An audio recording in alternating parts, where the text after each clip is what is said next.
பிஸ்மில்லா Rahman Rahim. Share மார்க்கெட்டும் இந்த மாதிரி வட்டிகளில் தான் ஓடிட்டு இருக்குது. இப்போ ஷேரும் வந்து யாரும் ஃபுல் காசு கொடுத்து வாங்குறதில்ல. ஷேரும் இருக்குது இல்லையா? இப்போ எம்ஆர்எஃப் உடைய ஒரு ஷேர் இருக்குது, அல்லது ஒரு ஒரு பெரிய கம்பெனியோடைய ரிலையன்ஸோடைய ஷேர் இருக்குது அப்படின்னா, ஒரு 1000 ஷேர் இருக்குதுன்னு வச்சுக்கங்க. 1000 ஷேரில் ஒரு ஒரு 5% 10% மட்டும்தான் பணம் போடுறது. இனிஷியல் ஒரு அட்வான்ஸ் மட்டும் போட்டுற வேண்டியது. போட்டுட்டு வச்சிட வேண்டியது. ரிசர்வில் இருக்கும் நமக்காக ஒரு 1000 ஷேரு. அடுத்து ஒரு 10 நாள், ஒரு மாதம், 6 மாதம் கழித்து அந்த இனிஷியல் அமௌண்ட்டுக்கு மேலே உங்களுக்கு போயிடுச்சுன்னா ரேட்டு, நீங்கள் வாங்கினதை விட ரேட்டு ஜாஸ்தியாக போச்சுன்னா விற்றுட்டு நீங்கள் லாபத்தை எடுத்துக்கலாம். இது மாதிரி ஒரு ரொட்டேஷன் நடந்துட்டு இருக்கு. இதுவும் அப்பட்டமான வட்டி. ஷேர் மார்க்கெட் வட்டியான்னு நிறைய பேர் கேள்வி கேட்டுருந்தீங்க. அப்பட்டமான ஹராமு அப்படி ஒன்று இல்லவே இல்லை.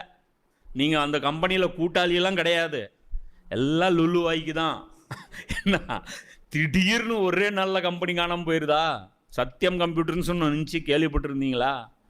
அதில் வேலை கிடச்சா ஜாக்பாட்டுன்னாங்க. இப்போ அவரே ஜாக்பாட்டில் இருக்கிறாரு, உள்ள ஆந்திராவில் கம்பி பண்ணிட்டு இருக்கிறாரு. சரியா? அது மாதிரி இந்த நிறுவனங்களுடைய ஷேரு இது மேலே போகிறது, இது எங்கேயோ போயிடுச்சு, இது என்னை தூக்கி விட்டுருச்சு, என்னை கவுத்து விட்டுருச்சு, இது எல்லாமே வட்டி. இது எல்லாமே ரிபாவில் வரும். ரிபானா என்ன? மோசடின்னு அர்த்தம். சிம்பிளாக சொல்லப்போனால் உழைக்காமல் என்ன, இது எல்லாமே வந்து வட்டினா என்ன அப்படின்னா வெறுமனே லாபம், ஒரு உழைப்பும் இருக்காது. அந்த உழைப்பும் இல்லாமல் வெறுமனே லாபத்தை, அதுவும் லாபத்தை மட்டுமே சார்ந்து இயங்குவது. இது எல்லாமே என்ன, நஷ்டமே வராது அப்படிங்கிற அந்த ரிஸ்க்கு வந்து ஃபேக்டரே வந்து அதில் இருக்காது. அது மாதிரி இது அதிலே வந்து இன்னொரு கிளாரிட்டி நான் சொல்லிடுறேன். ஏன்னா வட்டியை டச் பண்ணிட்டோம். ஏன்னா வட்டியுடைய சில வகைகள் இருக்குது, அதை சில விஷயங்கள் இருக்குது. அந்த கொஸ்டின்ஸில் நிறைய வந்துச்சு. சரியா? வட்டியை டச் பண்ணதுனால வட்டி எல்லாமே அப்படியே ஒரு 4-5 கொஸ்டின் மட்டும் விளக்கம் சொல்லிடுறேன். மொதல் விஷயம், வாடகைக்கு வட்டி வாங்கணும். வாடகை இருக்கு இல்லையா, அது வந்து வட்டியா? ஏன்னா நம்ம ஒரு வீடு கட்டுறோம், அது வந்து வாடகைக்கு விடுறோம். அதே மாதிரி தான் பணத்தையும் வாடகைக்கு விடுறோம், அதுவும் போயிட்டு வாடகைக்கு போயிட்டு தானே வருது. அந்த மாதிரி வந்து அது வட்டி அப்படின்னு சொல்லி சில பேர் என்ன பண்ணுறாங்க, ஆர்குமெண்ட்லாம் வைக்கிறாங்க. ஆனால் இதுக்கு வந்து அந்த மௌலானா இசாக் மதனி, அவர் முஃப்தி, அவர் வந்து சிம்பிளாக வந்து அவர் ஒரு டெஃபினேஷன் கொடுக்குறாரு. என்ன சொல்கிறார் அப்படின்னா, எந்த பொருள் வடிவம் மாறாமல் அப்படியே இருக்குமோ அதன் மீது அதை பயன்படுத்துவதற்கு லாபம் அடைவது ஹலால். புரியுதா? இப்போ வீடு வந்து நீங்கள் கொடுக்குறீங்க. இப்போ வந்து 500 ஸ்கொயர் ஃபீட் இருக்கக்கூடிய ஒரு வீடு நீங்கள் கொடுக்குறீங்க. திருப்பி வாங்கும்போது அதே 500 ஸ்கொயர் ஃபீட்டு தான் அந்த வீடு இருக்கும். அப்போ இதை அவர் பயன்படுத்துனதுனால அது ஒன்றும் ஆயிருக்காது. சரியா? தேய்மானம் அது தனி கணக்குன்னு வச்சுக்கோங்க. அது வயரு எல்லாமே தேய்மானமாகத்தான் செய்யும், அது பிரச்சனை இல்லை. ஆனால் நீங்கள் அதை வச்சு லாபம் வந்து அடையலாம். புரியுதா? இது வந்து வாடகை, இதற்கு பேர் வாடகை. இது வந்து பாத்திரங்களாக இருக்கலாம். பாத்திரம் எடுத்துகிட்டு போகும்போது 10 கிலோ தேக்ஸா வரும்போது அதுவும் 10 கிலோ தேக்ஸா தான், அது வந்து டம்ளராக மாறிடாது. சரியா? அதே மாதிரி தான் மெஷின்ஸு, காரு, என்ன எந்தெந்த பொருள், மைக்கு, கேமரா, லைட்டு, இந்த எந்தெந்த பாய்கை, தலகணி, எது வேணாலும் நீங்கள் வந்து வாடகைக்கு விடலாம். உலகத்தில் எந்த பொருள் வேணாலும் நீங்கள் வாடகைக்கு விடலாம். அதோடைய பொசிஷன் மாறக்கூடாது. ஆனால் ஒரு தங்கம் கொடுத்தீங்க அப்படின்னா அதை வந்து பொசிஷன் மாற்ற முடியும். தங்கத்தை உரிக்கிற முடியும், உரிக்கி அதை செலவு பண்ண முடியும். வெள்ளியை வந்து உரிக்கிற முடியும், அதை செலவு பண்ண முடியும். அப்போ தங்கம் எவ்வளோ கொடுத்தீங்களோ அவ்வளோதான் வாங்கணும். புரியுதா? அதுதான், அது மணி வச்சு நான் சொல்கிறேன், கரன்சி வச்சு நான் பேசவே இல்லை. கரன்சி வேல்யூ அது எங்கெங்கேயோ போயிருது, அது நமக்கு தேவையில்லை. அது பொருளாதார நிபுணர்கள்ட்ட போய் கேட்டுக்குங்க. எனக்கு தெரிஞ்சது சொல்கிறேன். மணி வந்து கோல்டாக இருக்கட்டும், இதுவாக இருக்கட்டும், அது எதுவாக இருந்தாலும் அதே அளவு கொடுத்து அதே அளவு வாங்கணும். புரியுதா? அப்போ இது வந்து வாடகைக்கு வந்து ரொட்டேஷன் வந்து பண்ண முடியாது. எது வடிவம் மாறிடுமோ, எது அந்த ஒரு தன்மையிலிருந்து இன்னொரு தன்மைக்கு அது ஷிஃப்ட் ஆகிருமோ அந்த விஷயங்கள்லாம் வாடகைக்கு வராது. அதே மாதிரி ஒத்திக்கு வீடு, இந்த போகியத்துக்கு வீடு அப்படின்னு சொல்லி விடுறாங்கல்ல, இது வந்து தெளிவான ஹராம். ஏன் அப்படின்னா, இது வந்து அடைமானத்தில் வரும். ஒரு பொருள், வீடு உங்களுக்கு அடமானமாக கொடுக்குறாங்க, அதற்கு பதிலாக அவர் என்ன பண்ணுறாரு, ஷூரிட்டிக்கு, அதாவது கடன் நீங்கள் கொடுக்குறீங்க, அதுக்கு ஷூரிட்டிக்கு அவர் என்ன பண்ணுறாரு, வீட்டு சாவி உங்கள்கிட்ட கொடுத்துட்றாரு. கடனுக்காக வாங்கப்பட்ட பொருள் பயன்படுத்துவது அப்பட்டமான ஹராம். இது என்ன சொல்லுவாங்க, கால்நடைகளை கொண்டு வந்து ஃபிட் பண்ணுவாங்க. ஆடு வந்து நம்ம வந்து எடுத்துகிட்டு போகிறோம், அப்போ பால் கறக்கலாமா கூடாதா? இப்போ மாடு வந்து அடமானமாக எடுத்தால் பால் கொடுக்கலாமா கூடாதா? ரசூல்லா வந்து அந்த மௌலானா இஸ்ஹாக் மதனி சொல்லக்கூடிய ஹதீஸ் அவர் என்ன சொல்கிறாருன்னா, நீ எவ்வளோ தீனி போட்டியோ அந்த அளவுக்கு மட்டும்தான் நீ பால் கறக்கணும். அது வீட்டிலேருந்து கொஞ்சம் தீனி எக்ஸ்ட்ரா தின்னுட்டு வந்து இருந்துச்சுன்னா, புரியுதா, இவ்வளோ தீனி போட்டால் ஒரு மெஷர்மெண்ட் இருக்கும்ல, இந்த தீனிக்கு இத்தனை லிட்டர் பால் தேருன்ட்டு, அதுக்கு மேலே எக்ஸ்ட்ரா வர்ற பால் நீ அவங்க வீட்டுக்கு கொடுத்துடணுங்கிறாங்க. அது ஹராமுங்கிறாங்க. அப்போது எந்த அளவுக்கு இந்த இதுன்னு பார்த்துக்குங்க. அப்போது இந்த ஒத்திக்கு வீடு பொறுத்த வரைக்கும் இது அப்பட்டமான ஹராமு. இதை முஸ்லீம்கள் வந்து தவிர்த்துக்கணும். இது பொறுத்த வரைக்கும் நீங்கள் அவருக்கு கடன் தான் கொடுக்குறீங்க, புரியுதா?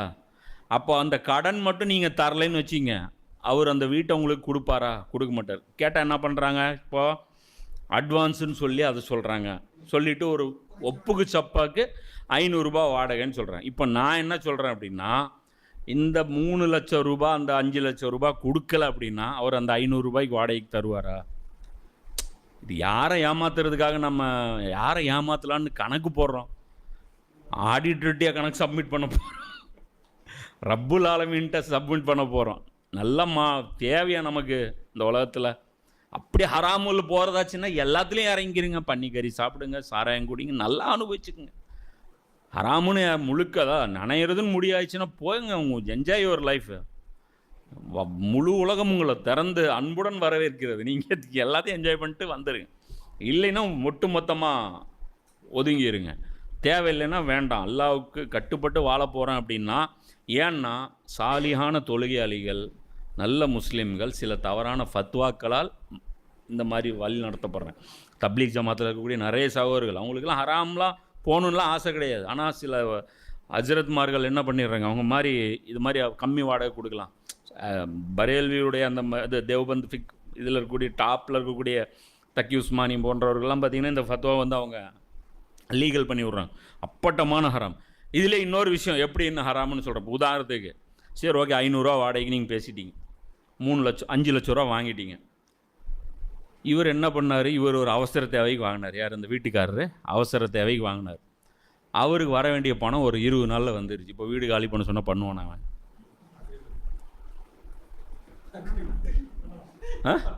பண்ணுவாரா?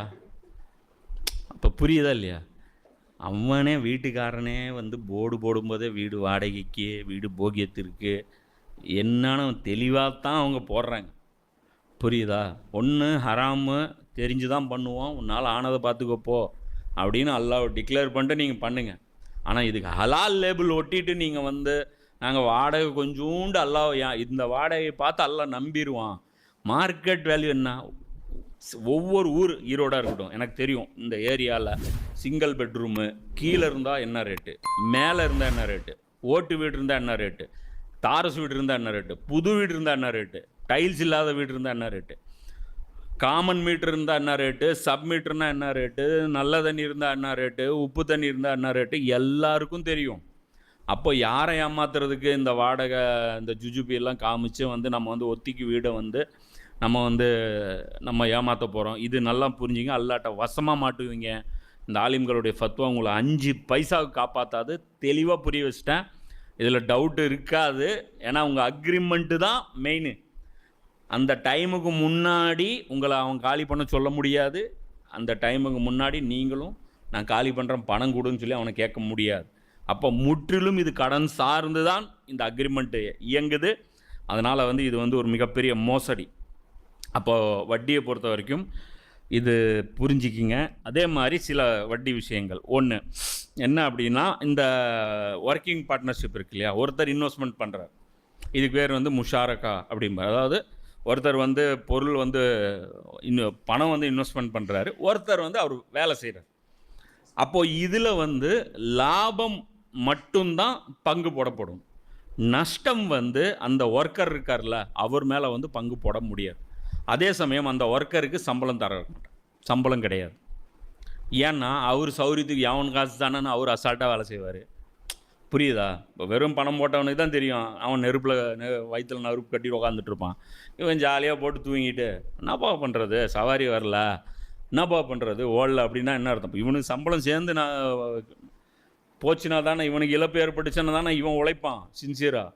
அப்போ லாபம் வந்தால் இவனுக்கு பங்கு, இவனுக்கு சம்பளம் கரெக்டாக வந்துடும். இன்வெஸ்ட்மெண்ட்டு போச்சுன்னா இவனுக்கு தான் வாடகை கரண்ட் போயிட்டுருக்கோம் அப்படின்னு ஆச்சுன்னா அது வந்து இவனுக்கு செய்கிற அநீதி ஆயிரும். ஸோ அதனால் ஒரு உழைப்பாளி இருக்கிறாரு, அவருக்கு ஒரு முதலாளி இருக்கிறாரு, அவர் முதல் போடுறாரு அப்படிங்கிற பட்சத்தில் நான் சொல்கிறது வேலை கிடையாது. வேலைங்கிறது அது பியூராக சம்பளத்தில் வந்துடும். அதில் எந்த ஷேர் கிடையாது. அதில் பர்சன்டேஜ் அடிப்படையில் எந்த டீலிங்கும் இருக்காது. அப்போ இந்த டீலிங் பொறுத்த வரைக்கும் எப்படி அப்படின்னா லாபத்தில் மட்டும்தான் பங்கு. நஷ்டம் ஆயிடுச்சு, ஓடலை, கடை வாடகை கை காசுலேருந்து கொடுக்கணும். அவனே ஏழை, அவன் முதலிலேருந்து தான் வந்திருக்கான். அவங்ககிட்ட வந்து கடை வாடகையிலே நீ பாதி கட்டணும் அப்படிங்கிறது வந்து அது வந்து அநியாயம். புரியுதா? அப்போது இதுவும் வந்து தவறான ஒரு வியாபார முறை. ஸோ இதை